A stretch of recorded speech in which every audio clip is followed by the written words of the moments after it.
Chinese NBA player Black Eye agad ang inabot na hindi pa nagsisimula ang NBA season at Jalen Green gagawin sa Phoenix Suns ang ginawa sa Houston Rockets. Yan ang ating mga pag-uusapan para sa video natin na ito.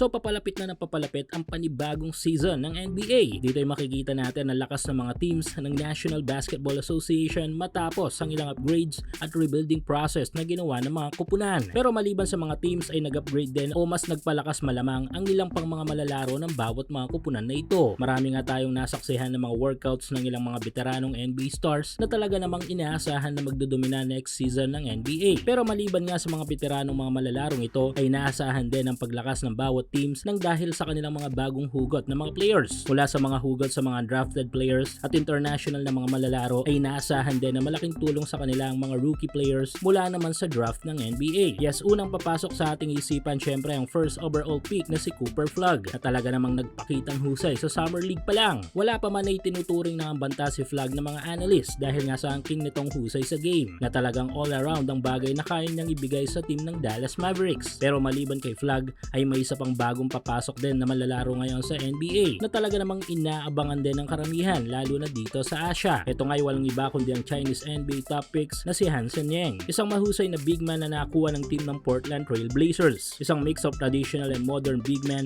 ang laruan ng tinaguriang Chinese Nikola Jokic. At maliban sa kanyang husay sa opensa at depensa sa laro ay ang bagay na talagang pumukaw sa interes ng team ng Portland para dito kay Yang ay ang kanyang mataas na basketball IQ at mahusay na court vision. Bagay na nagbibigay sa kanya ng advantage sa game kontra sa mga opponent na kapareho niya ng posisyon. Grabe din talaga ang confidence ng player na ito sa laro lalo na sa kanyang opensiba. Pero tila hindi pa nga nagsisimula ang season ay nakakaranas na si Yang ng ilang mga matinding pisikalan mula sa mga serya ng ensayo ng team nito na Portland. Dahil nito lang sa isang interview kay Yang ay may bagay na napansin ng karamihan. Ito nga yung black eye nito sa kanyang kaliwang mata. Nag-viral online at naging usap-usapan. Tila hula ng ilan ay nabigyan nito sa ensayo ng Portland. However, magsisilbing pa-welcome ito kay Yang sa NBA. Bagay na magtutulak sa kanya para mas lalo pang tumibay sa laro. At alam yan ng mga kababayan nating lumalaro ng basketball dyan. Kaya nga sa larangan ng basketball ay ina-apply din ang salitang no pain, no gain. At speaking of no pain ay syempre masakit pa rin sa Filipino-American NBA player na si Jalen Green ang biglaang pagkakatrade sa kanya ng team na to na Houston Rockets na pinakauna niyang kupunan sa National Basketball Association. Sa kabila kasi ng papatas nitong performance sa Houston